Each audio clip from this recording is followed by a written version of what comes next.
Good evening, welcome to Dateline. Dateline tonight shall feature reports on the importance of the family in society and how it transmits cultural values and norms coupled with economic values to society. Also, the opposition of Nigerians to the new tax on fuel will also feature on Dateline tonight with promises to be interesting. Stay tuned and enjoy the program. My name is Oluchi Amuda, welcoming you on today's edition of the program. First, the hard news segment. Governor Adeleke has felicitated the First Lady of the Federal Republic of Nigeria, Senator Oluremi Tinubu, on the occasion of her 65th birthday, describing her as a woman of grace, courage, and unwavering dedication to humanity. In a congratulatory message, Governor Adeleke extolled Senator Tinubu's unparalleled conviction for impacting lives, noting that her deep commitment to nation building and the promotion of democratic values. He recalled her pivotal role in the Nigerian Senate, where she served 3 terms and made landmark contributions to strengthening legislative institutions. The governor hailed the First Lady as a tireless advocate for women and youth empowerment, commending her lifelong devotion to uplifting vulnerable groups and championing opportunities for social progress. Reflecting on their shared experience in the Senate, Governor Adeleke said he enjoyed the grace of her kindness during his brief tenure, noting that she did not only use her experience to guide him, but also offered the needed support that made his journey eventful. The governor prayed for God's continued blessings upon the First Lady, wishing her many more years of good health and sound mind as she supports the president in advancing the nation's progress. Meanwhile, the Ataja of Osogbo, Obajimo Laroye II, has commended the sons and daughters of the town at home and in the diaspora for their loyalty and support for the throne at all times, urging them to remain united and be charitable to one another. Obalanikwekun gave the commendation at the grand finale of the 8th-day event organized to celebrate his 15th coronation anniversary held at the Technical College of Osogbo. Here are the details.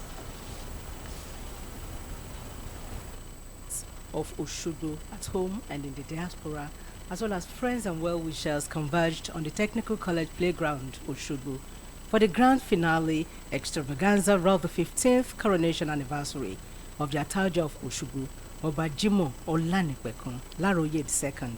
The event provided a platform for the children of the land, compounds, groups, and associations in the town to joyfully process to pay homage to the monarch, affirming their loyalty, continuous support, love, and praying for many more years of peaceful reign on the throne of his forefathers. While addressing the gathering, the Ataja of Osogbo, Obajimo Olanikwekun Laroye II, who gave his royal blessings to the people, was full of gratitude to them for their loyalty and support. He called on the sons and daughters of the town to continue to strengthen the existing peace by being united and charitable to one another. I want progress for my people and peace of mind. My advice to them is that they must work cooperatively so that they will ensure progress among themselves. They should not quarrel with one another. Let those who have assist those who are less privileged. God is the provider for all. I wish them good luck all the days. In his congratulatory message to the king, the Boba Gunwa of Osogbo land and Secretary to the State Government, SSG Alhaji Teslim Ibalaye, commended the Ataoja for his fatherly role to the people, adding that his reign has brought tremendous development to the town. The indigenous of Osogbo from home and abroad, they should come back home and come and invest in Osogbo so that the progress and development that our amiable Governor Adeleke started, so that we'll be able to have a kind of oriented result. In their messages of felicitations, some of the illustrious sons and daughters of the land and some friends of the town who spoke in separate interviews with OSBC News, among whom were the lawmaker representing Osogbo Olorundare Podun and Orolu Federal Constituency in the National Assembly, Honorable Moruf Adebayo, popularly known as Gangaria, the former First Lady of Ogun State, Mrs. Olufunshua Osun, and a former chairman of SUBEB, Alhaji Fatai Kolawole, eulogized their Tauja for maintaining the dignity and integrity of the throne, just as they prayed for long life and peaceful reign for the revered monarch. During his reign, we have seen the Air Force base situated here in Osogbo. We have witnessed the Nigeria Army Barrack here in Osogbo. And we have witnessed a whole lot of transformation as per the development when you are talking of roads. When you are talking of road, not just ordinary road, but what Governor Senator Nuruddin Ademola Adeleke has done for Osogbo during the reign of. As a proud daughter of the soil, I congratulate His Royal Majesty for the 15th anniversary on the throne. I pray that he shall do many more in good health, and that the town shall continue to be productive and progressive under his reign. He has demonstrated capacity, love, compassion, and humility, even though he has that aura of royalty. Even he has been a friend, and I want to appeal to the Osogbo community to go to support him so that we can even get better than this. Earlier in his address of welcome, the Asiwaju of Osogbo, retired Justice Moshood Ajay, pledged the continuous support of the people for the throne.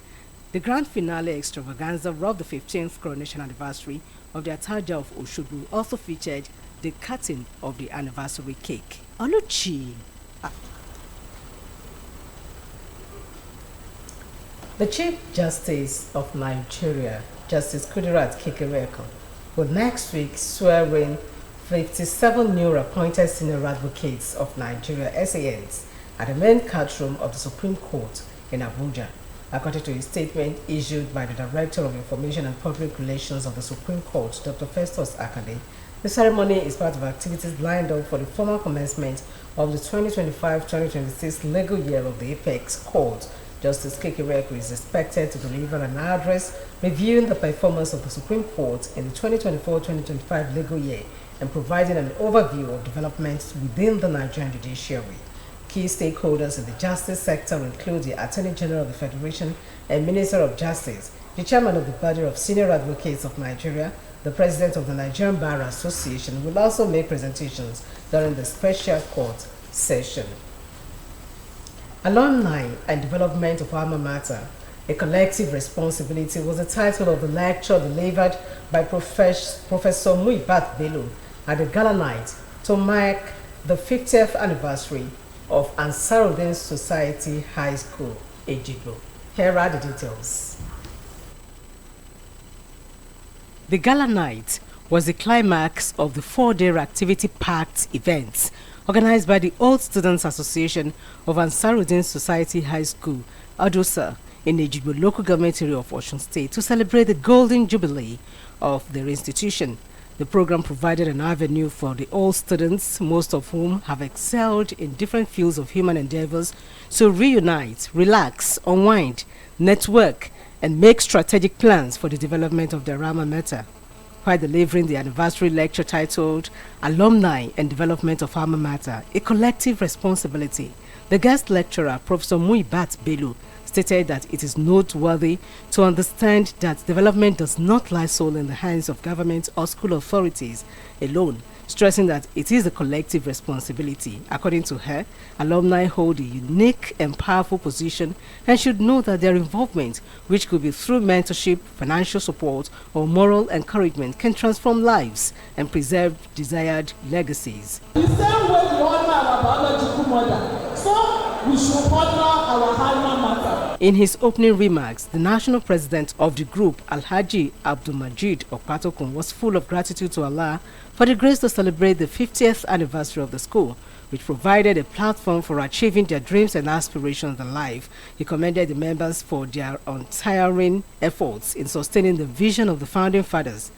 and charged them to continue to support the school for the execution of more life-changing intervention projects for the development of their alma mater. Celebration is a testament to what unity, sacrifice, sacrifice and sheer love for our alma mater. The gala night also featured the presentation of special awards of excellence to all the past presidents of the group for their immense contributions to the development of the school. Speaking with OSBC News, some of the award recipients, among whom were Professor Majid Alabi and Mr. Rashid Folarobi, were full of appreciation to the group for the honor bestowed upon them. The chairman of the main organizing committee, Mr. Joel Ogundayo, expressed gratitude to the members for honoring their alma mater, just as he admonished all to see the development of the school as a collective responsibility that must be strengthened and sustained to transform Ansarudin Society High School into a center of excellence. Oluchi Amuja, OSBC. You are welcome to our sports segment.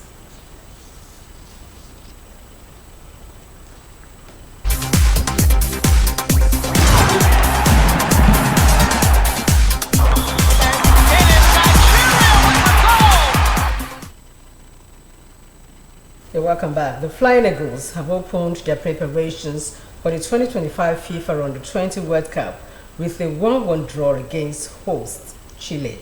Nigeria struck first through Ahmed Akilay in the 18th minute. The Remo Stars defined a rising Ayers to nod home from the corner delivered by Tahir Megana.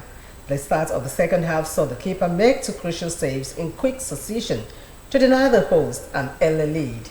The friendly in Rakangwa marked the first of two turn-up matches lined up ahead of the tournament, which kicks off on the 27th of this month in Santiago, Chile. According to the NFF, the Flying Eagles will also face Australia in their second warm-up game on Tuesday.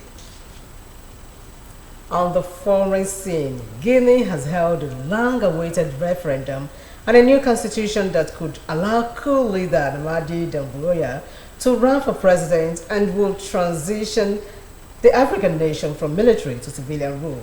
According to reports, polls opened and closed for the 6.7 million eligible voters to cast a yes or no vote on the new constitution that will lighten the presidential term from 5 to 7 years, renewable once, and create a Senate, one-third of whose members the president would directly appoint.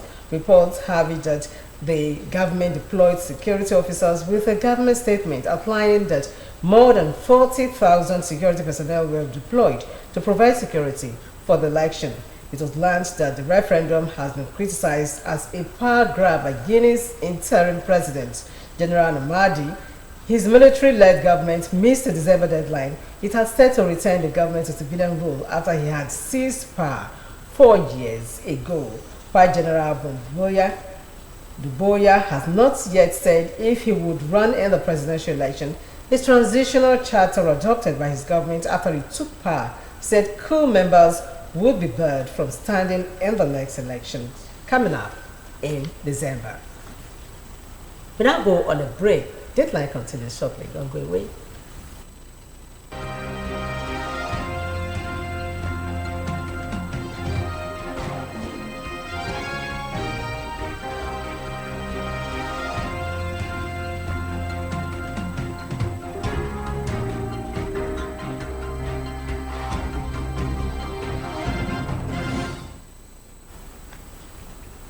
You're welcome back to Deadline Proper. The family unit serves several crucial functions for both individuals and society, which include reproduction and raising children, providing emotional and social support, transmitting cultural values and norms, and contributing to the economic well-being of its members. It is often the dreams of parents and prayers of most parents, especially in this part of the world, to strive very hard to ensure that their children are provided with basic needs to make life meaningful for them, and to also ensure they get a qualitative education that will give them an edge in life. However, it has been observed that most of the time when these children grow up, they live far away from their parents, and most time the parents also feel abandoned. What are the effects of this? Let's find out in this report. The unit serves several crucial functions for both individuals and society, which include reproduction and raising children, providing emotional and social support, transmitting cultural values and norms, and contributing to the economic well-being of its members. It is often the dreams and prayers of most parents, especially in this part of the world, to strive very hard to ensure that their children are provided with basic needs to make life meaningful for them, and to also ensure they get a qualitative education that will give them an edge in life. Besides food and clothing, most parents, especially those who can afford it, often seek to provide adequate shelter that will make the family members live comfortably. In the process, some would engage in the construction of gigantic buildings with several rooms for adequate shelter. However, once the children come of age, they leave home and most of the rooms in the buildings become empty and inhabitable. It was observed that some of the buildings are often abandoned, especially when the children have traveled far away in search of greener pastures. Chief Adeleke, who shares his experience with Dateline, attributed the abandonment of houses to decline in rates of communal living. He maintained that in the past, extended family members will always be around to keep the elderly company and help with the house. Temporary issue, and it is happening daily. And it's a lesson to be learned now by upcoming young men.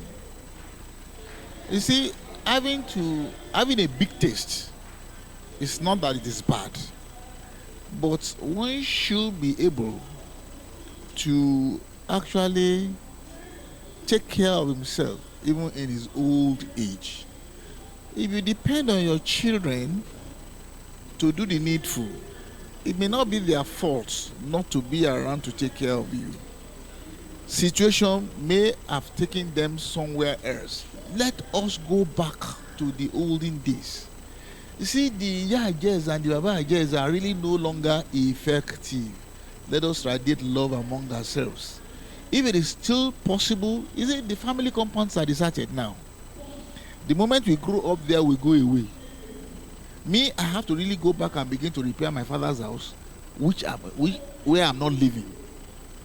I have had to really give out my father's the rooms and this thing that my father bequeathed to me free of charge to whoever was living there, so as to get somebody living in the place so that it does not get spoiled.